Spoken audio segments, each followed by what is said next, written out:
You are the light of the world. A city that is set on a hill cannot be hidden, nor do they light a lamp and put it under a basket, but on a lampstand, and it gives light to all who are in the house. Let your light so shine before men, that they may see your good works and glorify your Father in heaven. We must consider that we shall be as a city upon a hill. The eyes of all people are upon us.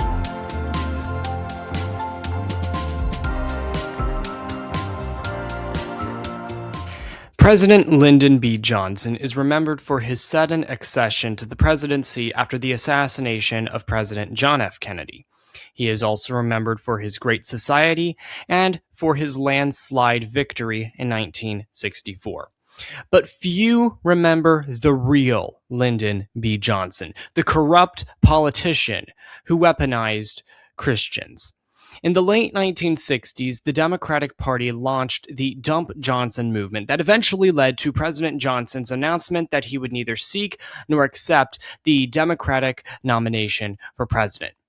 Today, America needs another Dump Johnson movement. Only this time, it's not Johnson himself we want to dump. It's one of the laws that Johnson championed while he was still in the U.S. Senate that we want to dump. This law is none other than the Johnson Amendment.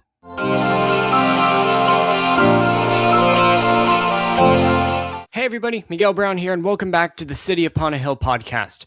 President Donald Trump's Religious Liberty Commission recently advised him to repeal the Johnson Amendment as part of their list of recommendations to strengthen religious liberty.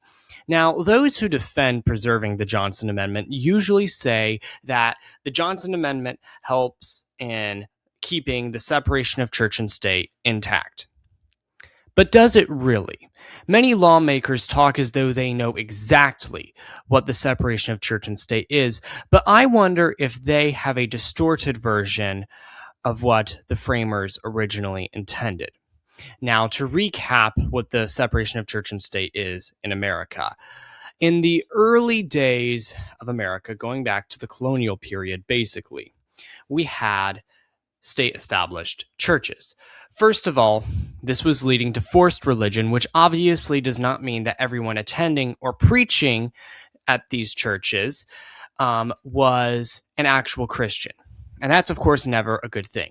Second, in some states, churches received taxpayer dollars, which meant even if you did not belong to a certain denomination or church, you were still basically paying tithes to that specific denomination or church. Now, why did the United States at this time have established religion? Well, that was just basically the way of life back in England. However, as time progressed, many began to realize the threats that state-established religion presented. Roger Williams stood up against state-established religion when settling Rhode Island, but it did take a little longer for the other states to have a perspective shift. The Great Awakening really did change public opinion in favor of completely dissolving the old practices of state-established religion because the colonists began yearning for more and more religious freedom. In fact, at the end of the War for Independence, the principle of state-established religion was totally falling apart. Nevertheless, many states still clung to it, and one major hotspot for this practice was in Virginia. But as time went on, many began standing up for complete religious freedom, even in these states, even in a state like Virginia. And we have James Madison and Thomas Jefferson to thank for shutting down state-established religion in Virginia. Now, the battle for religious freedom was being won on the state level, but it needed to be conquered on a federal level too.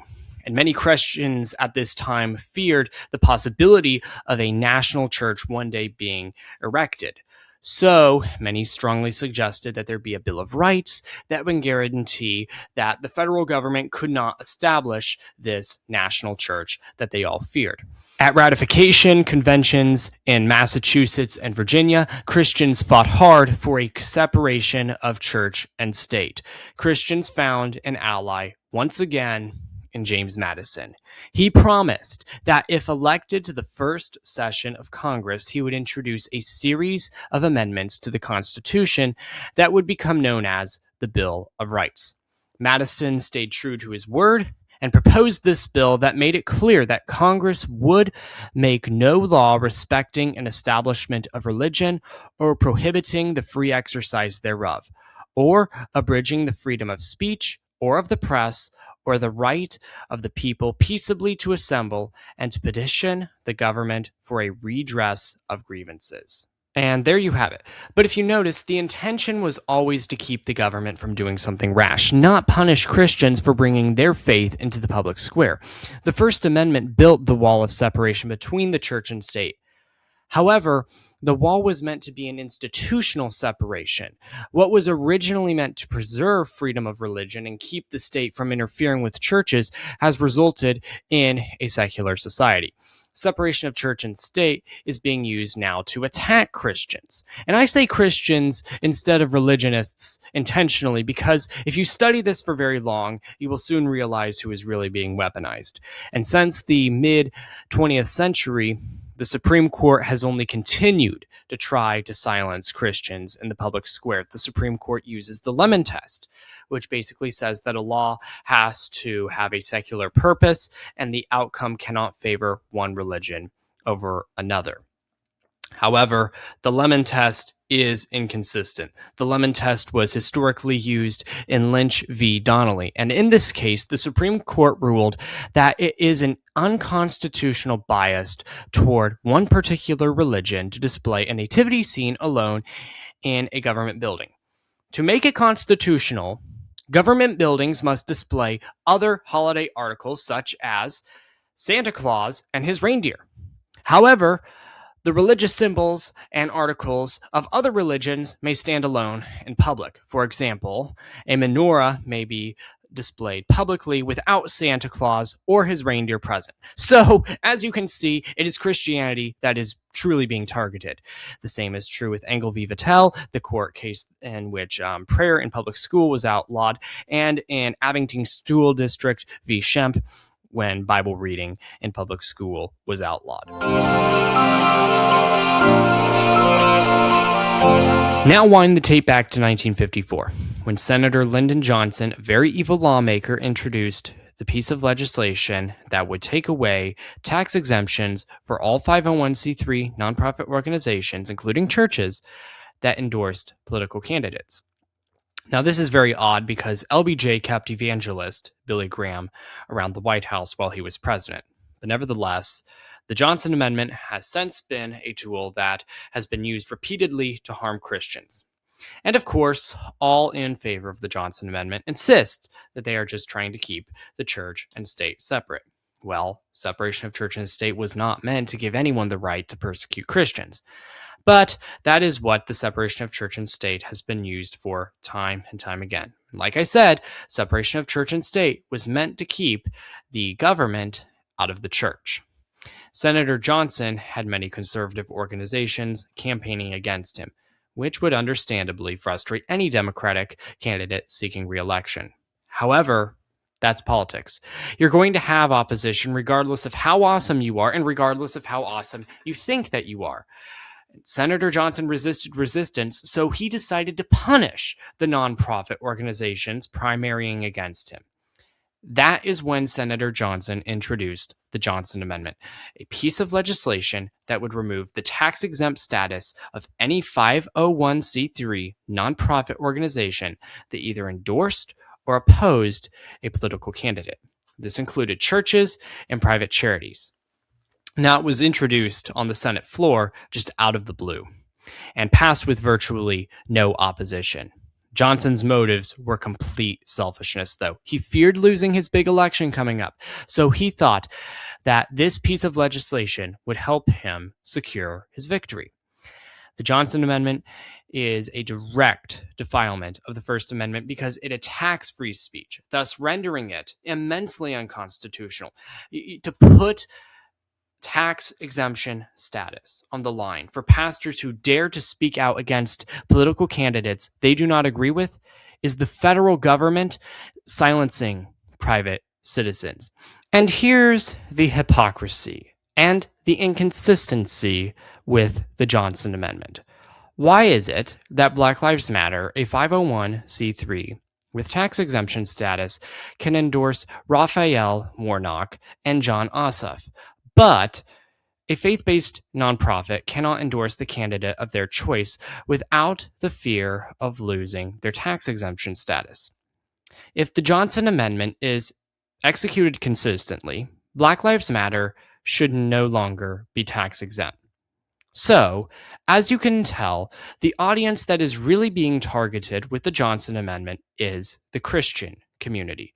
It is religious persecution and censorship at the hands of the federal government, and very little has been done to eradicate the Johnson Amendment law. Abdul El-Sayed, the Marxist who won the Democratic nomination for the U.S. Senate in Michigan, has the endorsements of over 20 pastors, reverends, and bishops. Go check out the endorsement section on his campaign website if you don't believe me. Where's the Johnson Amendment? Has it been used on any of these pastors who have endorsed El-Sayed? These pastors probably won't get into any trouble because they endorsed a communist, and that, of course, appeases those who would actually enforce the Johnson Amendment. Once again, the Johnson Amendment is super inconsistent. It exists only to make good guys fear punishment and helps in providing bad guys the upper hand in all of our elections.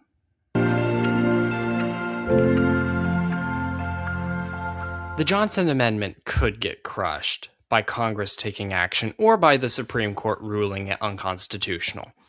And as I established, the Johnson Amendment is unconstitutional, but good luck getting it flagged by the current Supreme Court lineup. Plus, the Supreme Court has historically only harmed Christians through their rulings. Congress could also crush the Johnson Amendment, but I don't think it's a top priority of theirs right now. However, I wonder if lobbyists were to vouch for its repeal, could there possibly be some progress in time? Obviously, lobbyists have been pretty successful in the past, such as the Second Amendment and pro-life advocates.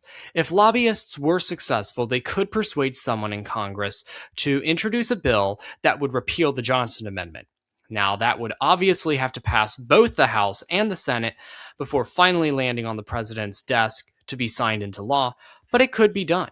So, if you're a unique individual looking into lobbying for something unconventional and unique, yet meaningful and impactful to canvass for, maybe you could start lobbying to repeal this Johnson Amendment. And now you may be thinking, well, is this really that big of a deal? And my answer, of course, would be that yes, it is indeed a very big deal. It may not seem that way at first, but it truly is. When pastors cannot endorse candidates or policies, they fail to warn their congregations of the dangers that this nation may be facing. If the evangelical vote is practically undecided, ununited, and unconsidered because pastors are being silenced, the largest base of voters in America is going to perform poorly on Election Day. And we wonder why so many evangelicals struggle to show up to vote. If evangelicals, who are generally very respectful of their ecclesiastical leadership, don't hear their pastors warning them about certain issues this nation is facing or will face in the scenario where a certain candidate were to win, they aren't going to be very concerned when November rolls around with ballots that are filled with critical issues and critical candidates. How many elections do you think that the Republicans have lost because pastors were afraid to encourage their congregations to vote a certain way? The evangelical vote may not seem like it's that big of a concern.